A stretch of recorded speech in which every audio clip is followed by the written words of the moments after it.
Audiolivro da Lux. Título: Pense Positivo. Subtítulo: Como desenvolver a energia potencial de sua mente. Autor: E.H. Shattuck. Capítulo 3. Aspiração, fé, confiança, convicção. Um instrumento progressivo de preparação. Todas essas palavras significam atitudes da mente. Elas indicam até que ponto é possível desimpedir o caminho para que a energia dirigida pela mente seja transmitida. Nessa condição, representam um instrumento vital da mente e devemos tomar conhecimento dele, aprendendo a cultivá-lo para que a fé se converta em convicção e realização. A aspiração é uma atitude a longo prazo. É o resultado de uma visão distante de algo a ser alcançado. É um estímulo para o esforço contínuo e traz em si a esperança e a promessa de sucesso. A primeira parte da experiência transformará a ação em fé, que, com o progresso da experiência, se transformará em confiança. Quando a confiança é provada e justificada por uma outra experiência, conquista-se a convicção. É assim que se adquire um novo conhecimento.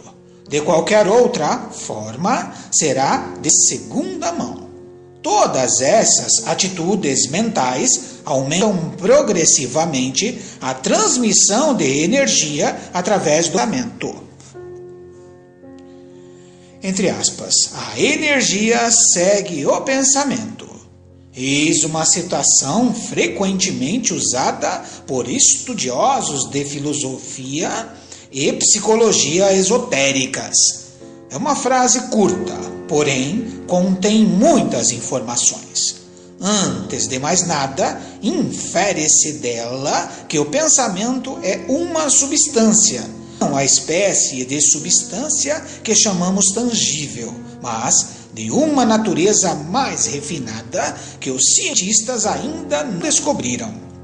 Essa declaração significa que, para onde o pensamento for dirigido, a energia encontrará o seu alvo. Isso não significa que a energia venha após o pensamento, mas que, para onde quer que o pensamento seja encaminhado, haverá energia direcionada. Significa também que não podemos pensar sem produzir algum efeito, bom ou mau, tão real e certo como um soco no nariz. Poucas pessoas atribuem essa importância aos seus pensamentos. A atitude mais generalizada é a de que, entre aspas, posso pensar em prejudicar alguém e até mesmo em matá-lo, contanto que fique só em pensamento. Isso está longe de ser verdade. A energia do ódio é dirigida pelo pensamento e, infalivelmente, encontrará o seu objetivo. É claro que isso não resultará numa ação física imediata. No entanto, quando a energia for intensa, como no caso dos curandeiros da África Ocidental, o mal físico pode surgir dentro de horas ou dias. Passei alguns anos na costa oeste e tomei conhecimento pelos comissários de distritos locais do real poder que esses homens possuem. Naquela época, não havia meio de contra-atacar esse poder. Não sei se os novos dirigentes daqueles territórios encontraram por si próprios a maneira de desviar o poder que esses curandeiros dirigiam, principalmente para atingir seus próprios objetivos. a maneira certa de dominar a energia carregada de maus pensamentos, pensamentos que envolvem hostilidade contra um ser humano, é dissipá-la com um pensamento carregado de amor, com a mesma intensidade. O problema é que poucos de nós são capazes de cultivar o amor em seu sentido mais amplo, que daria a esse pensamento a intensidade necessária. Também ainda não possuímos o poder de focalização da mente para formar um canal suficientemente claro pelo qual essa energia pudesse ser dirigida. O leitor, o ouvinte, pode muito bem estar pensando, abre aspas, e o que tudo isso tem a ver com o tema desse capítulo? Essas atitudes positivas da mente, a aspiração, a fé, a confiança e a convicção, determinam o grau de energia que pode ser transportado pelo pensamento. Sabemos muito bem que isso pode afetar drasticamente nossas ações físicas.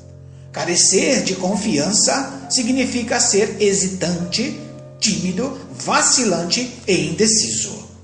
Se lhe pedirem, por exemplo, para fazer uma palestra e você não estiver acostumado a isso, seria sensato aumentar sua confiança, familiarizando-se integralmente com o assunto dessa palestra e ensaiando-a até estar certo de que será capaz de falar livremente e de forma convincente. Ou, se você for fisicamente atacado e se afastar pateticamente a cada golpe, ou tomar uma atitude de certa forma mais agressiva, porém irresoluta, acreditando que ganhando um segundo lugar, é isso o que irá acontecer. Se sua atitude mental mostra-se, contudo, fortemente agressiva, mesmo que você não tenha um plano para enfrentar a situação, as ações físicas corresponderão à sua maneira de pensar e seu oponente compreenderá que tem em mãos uma briga bem dura. É sempre a atitude mental que determina a formação de um canal condutor ou de resistência através do qual o pensamento deve passar. O mesmo ocorre com a intensidade de uma corrente elétrica que depende da resistência existente no circuito. Quando nos tornamos conscientes desse fato, vemos sua importância no que diz respeito à maneira como realizamos as coisas. Não tem sentido realizar seja lá o que for com uma atitude relutante. Aquilo que tiver de ser feito deve ser feito com uma das atitudes indicadas pelas palavras que encabeçam este capítulo. Isso se aplica tanto ao fato de deixar um amigo usar outro objeto de uso pessoal, como que alguém acampe em seu quintal. Ou faça isso de boa vontade, ou não o faça. O leitor, o ouvinte, pode não concordar com a ordem em que coloquei as palavras de que estamos tratando. Mas, entre confiança e convicção, há uma mudança gradativa de atitude para se chegar ao que podemos chamar, entre aspas, circuito livre.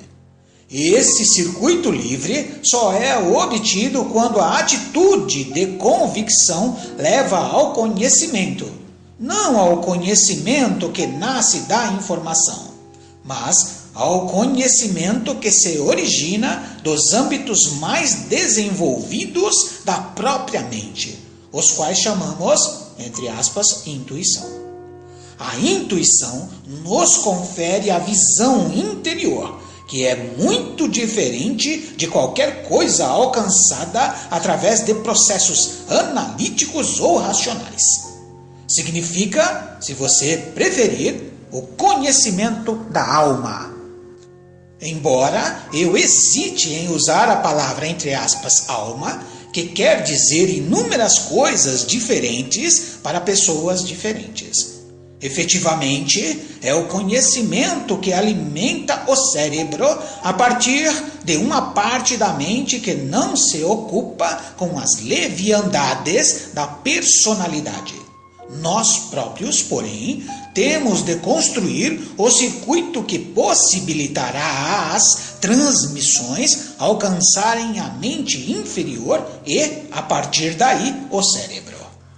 A construção dessa ponte é o processo que leva à integração da personalidade com a essência de um indivíduo, representada pela palavra, entre aspas, alma. Naturalmente, o conhecimento, ainda que intuitivo, deve sempre ser interpretado, e isso requer o uso da mente inferior e do cérebro. Para que esse uso seja eficiente, tanto a mente como o cérebro precisam de treinamento, e é nesse ponto que entra a educação. O processo de pensamento deve ser objetivo e abranger um largo campo, e a reação do cérebro deve ser suficiente para aproveitar as ideias na vida diária. É o cérebro, no fim do processo, que tem a tarefa de converter as ideias em ação física. Deve haver um aprendizado antes que se possa alcançar a sabedoria. Por isso é que o sistema educacional tem tamanha importância para o desenvolvimento espiritual da raça. A finalidade da educação deve ser sempre a conquista da sabedoria, partindo da absorção que leva ao entendimento, interpretado na ação, seguida pela repetição do processo num nível mais elevado. Atualmente, a educação é dirigida unicamente para o sucesso em se ganhar a vida, transformando-nos numa peça do aspecto material da existência. Deveria ser muito mais do que isso. Sua principal direção deveria estar sempre voltada para o total desenvolvimento do potencial do ser humano em todos os seus níveis, dando aos aspectos puramente materiais seu correto e exato significado, mas sem acentuá-los, pondo em desvantagem a meta muito mais valiosa da expansão da consciência. Essa expansão é que algum dia levará o homem, tão preso à terra, a se tornar um membro do reino de Deus. Essa não é apenas uma frase com sentido religioso. É o estado do homem quando dirigido e governado pela sua essência natural, a sua alma.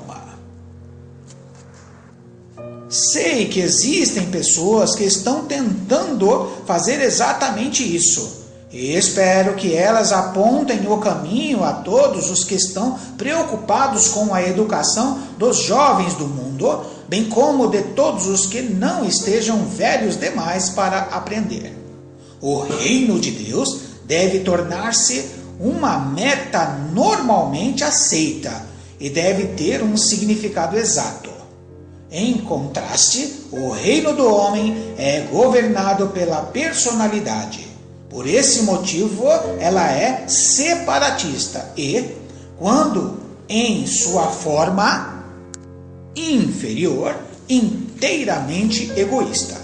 É a mente que entra no reino de Deus, quando aprende a lidar com a personalidade como o campo de expressão do homem interior, da alma cristã e da essência da mente budista. Quando o último vestígio de controle da personalidade tiver sido substituído pela luz pura da alma que ilumina a mente e, consequentemente, influencia o cérebro, o homem então entrará no reino de Deus. Não é necessário estar fisicamente morto para chegar a isso. Pelo contrário, devemos fazê-lo enquanto estamos vivos, porque é então e só então que se decide a batalha com a personalidade. Como membro do reino de Deus, toda a atitude do homem para com o seu próximo e para com a criação como um todo torna-se abrangente, dominada pelo amor, e os interesses mesquinhos da personalidade ficam abaixo do nível da consciência. Sei que é difícil considerar esse estado como algo que se quer alcançar. Todos nós gostamos muito da nossa personalidade e no momento ela parece ser tudo o que temos para nos agarrar. Perdê-la assemelha-se muito à extinção do homem. Essa é uma reflexão muito válida e não podemos dominá-la inteiramente enquanto não se apresentar uma alternativa clara à nossa mente. Essa afirmativa irá seguramente revelar-se. É parte da próxima expansão da consciência mostrar a realidade de um sentido superior do eu e, em contraste, a irrealidade do conceito de personalidade. Voltemos, porém, às 4 palavras vistas como, entre aspas, instrumento de preparação. Elas representam atitudes mentais que são a marca de contraste do homem ou da mulher que se empenham inteiramente nas suas ações, nos vários graus que aquelas palavras implicam. O leitor perceberá que a confiança é, de certa forma, menos eficaz do que a convicção no tocante à energização do pensamento. Ela resulta em experiência e depois em conhecimento que levará à convicção. Mas é um instrumento muito poderoso que leva a imaginação criativa à ação. Fé cega e inquestionável da espécie que leva os guerreiros africanos a se considerarem imunes às balas das armas dos homens brancos é uma forma de pensamento utópico. A fé deve ser desenvolvida e testada através da experiência. A experiência pessoal é a mais válida. Se eu lhe disser que o fato de comer alface o deixará verde, supondo que você acredita que eu seja uma pessoa honesta, verdadeira, poderá ficar tentando e ter fé no que digo e comer ou não alface, dependendo do desejo de ficar verde ou preferir continuar como é. Nesse caso, quando a experiência pessoal é precária, é melhor procurar mais informações sobre o fato. Isso, é claro, nesse caso determinado. Mas, quando a fé se refere a um elemento mais abstrato de crença e não podemos testá-lo sem um longo período de experiências, somos tentados a deixar que nossas emoções nos levem a aceitá-lo em vez de encorajar a parte racional da mente a dar seu parecer. Nunca devemos tomar decisões apenas levados pela emoção. Ser influenciados está bem, mas não manipulados.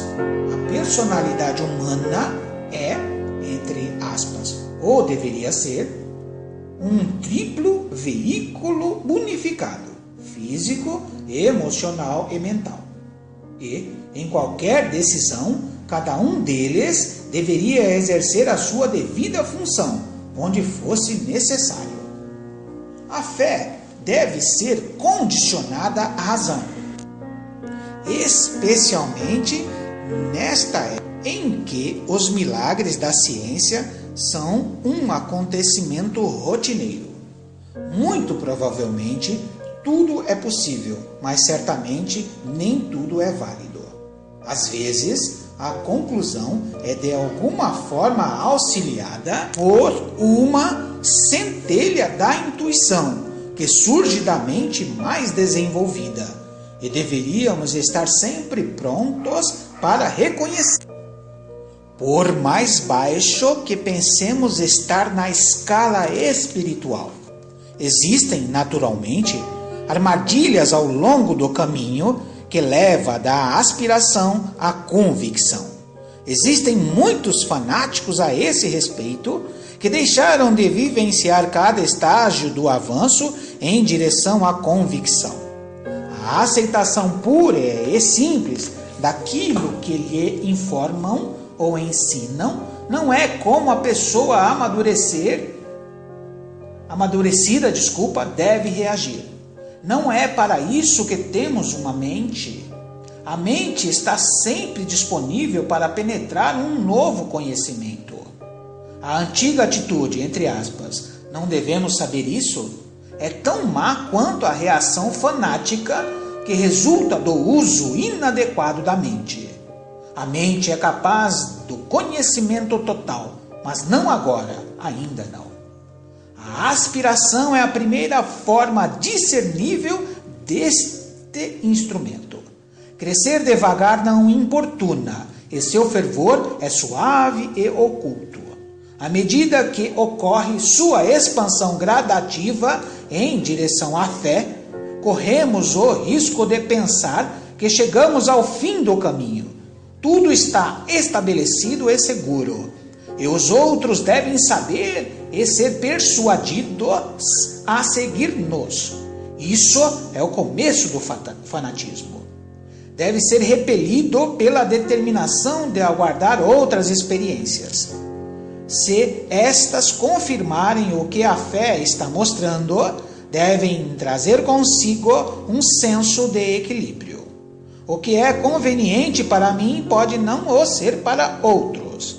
Devemos considerar a fé primeiramente como uma descoberta pessoal e mais tarde como uma hipótese de trabalho a ser partilhada.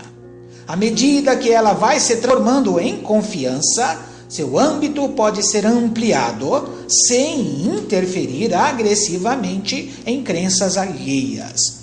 O exemplo deve sempre vir primeiro, o resto acontecerá naturalmente.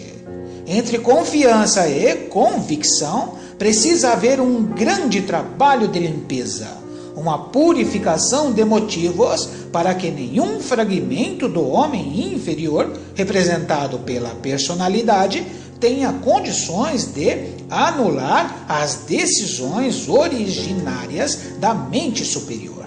Essas decisões, é claro, têm de ser canalizadas pela mente inferior a fim de serem executadas pela personalidade. É por isso que a personalidade deve sempre manter a posição de realizadora. Ela é, afinal, o veículo através do qual a essência que constitui o homem adquire experiência. No entanto, uma vez que se conquiste a convicção, a voz da personalidade deve perder sua estridência característica e tornar-se menos exigente. Finalmente, tal como as crianças eram exortadas, na época da minha juventude, a serem vistas, mas não ouvidas, a personalidade deve fazer o que a alma ordena e sua voz reduzir-se-á à quiescência. Esse esvaziamento da personalidade parece depressivo. Temos de encarar o fato de que ela deve ser reduzida a algo mais semelhante ao estômago, silenciosa, entre parênteses, a não ser quando o protesto é necessário e disponível. A convicção só estará livre de todas as tentações da personalidade quando for iluminada pela luz que vem da essência do ser, Essa é uma outra maneira de descrever o conhecimento intuitivo que agora deveríamos estar nos preparando para receber. Por enquanto é isso, pessoal. Muito obrigado, muito obrigado, muito obrigado. Namastê!